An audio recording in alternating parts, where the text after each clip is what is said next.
All right, we're back with another segment. Now we're going to bring you Dr. Kenneth Chern, who talked about the indications for hip arthroscopy in the athlete. Dr. Chern is a board-certified orthopedic surgeon specializing in sports medicine for Seaview Orthopaedic and Medical Associates. Dr. Chern, thank you so much for taking some time to break down some of the key takeaways from your talk. And I want to just get right into, first and foremost, you talked a lot about FAI, Femoroacetabular Impingement. Can you kind of talk about what the common findings are that lead to someone experiencing that and having that? Well, in terms of symptoms, most of the time people will have pain localized to the anterior groin. But as I mentioned in my talk, just because you don't have pain in the anterior groin area doesn't mean that you don't have FAI. There are atypical presentations where patients can have lateral and posterior hip pain. But usually it starts out with pain in the groin with mostly flexion and adduction type of movements. The classic example being the hockey player goalie, who basically spends quite a bit of time with the hips internally rotated and adducted. And that's usually it. It's very typically groin pain that they start out having. And you mentioned, one way of addressing, especially if there are structural issues, within the joint or whatnot, is the aspect of hip arthroscopy. Can you talk about how that procedure has, progressed over time, how the evolution of that procedure? And second, when should an athletic trainer, what are some red flags that should consider referring an athlete to be evaluated for potentially needing surgery? Well, in terms of the evolution of the hip arthroscopy, certainly that hip arthroscopy has gotten significantly more popular since the concept of FAI was introduced by Dr. Gans, and that was relatively recently, within the 20 to 25 year time frame. And basically, there is the structural lesions, whether it's overcoverage because of the acetabulum or because of the cam lesion present in the femoral head. There is a conflict or an impingement, as we see, subacromial impingement or rotator cuff impingement in the shoulder. We have femoroacetabular impingement in the hip. And once those structural lesions were recognized as a cause of symptoms, and they were addressed initially with an open procedure, actually opening the hip up, dislocating the hip, and then contouring the acetabulum or the femoral head in an open fashion. But that, with the advent of hip arthroscopy, dislocation of the hip is no longer required. Rather, just by some simple traction, instruments, arthroscopic instruments and a camera can be introduced into the hip joint, and that procedure of reshaping the femoral head or reshaping the rim of the acetabulum in femoroplasty and acetabuloplasty has developed into a minimally invasive type of procedure. And that's amazing how procedures change over time, and it's just the way that doctors can go in with minimally invasive techniques. Used to be you have to open it up completely and go in, and I can just imagine the scar tissue involved with that and the complications post surgery.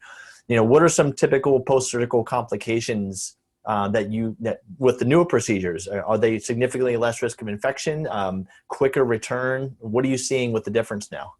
Well, I think certainly when you start doing things with less invasive type of approach, certainly postoperative pain is lessened. The amount of soft tissue healing in terms of how the skin and the muscles that you have to go through to get to the hip joint, happens more quickly. Now, the fundamental healing, let's say you do a repair of the labrum. Well, whether you do that arthroscopically or open, it's going to take pretty much the same amount of time for that labrum to heal. But certainly the advent or the application of the arthroscopy to the hip joint has really revolutionized the field, basically, yeah.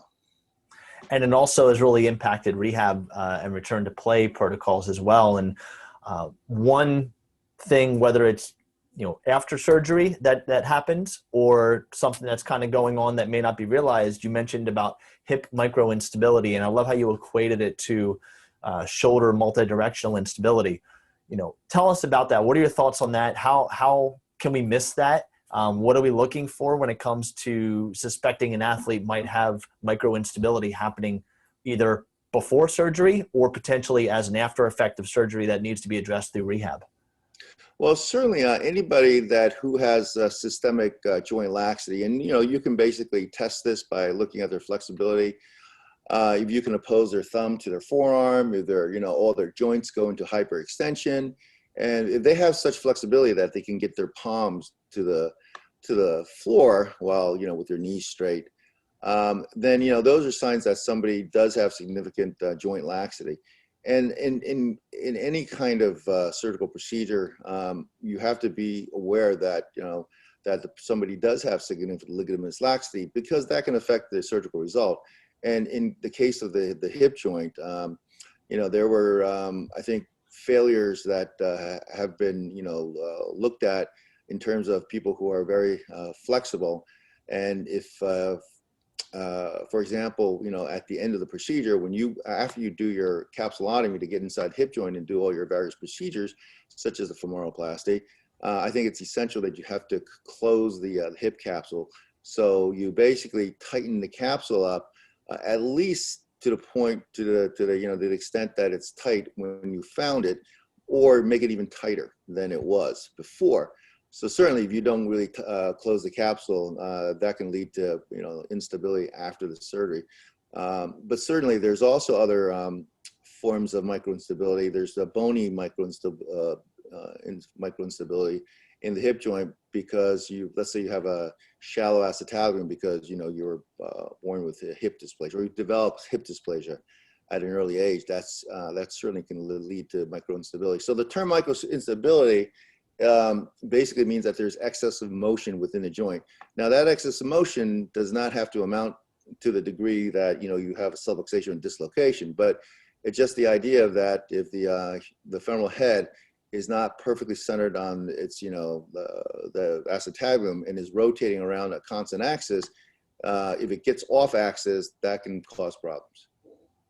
Really appreciate you diving into that. And I love how between yourself, Dr. Salvo, and Dr. Buckley, the really great picture of the hip. It's a complex joint, and all three of your talks complemented each other really well. So thank you for your contributions to that. Really appreciate you diving in with me. Well, thank you. It was a pleasure to meet you and do this video. Absolutely. Thank you very much, Dr. Chern. Have a great day. Take care now.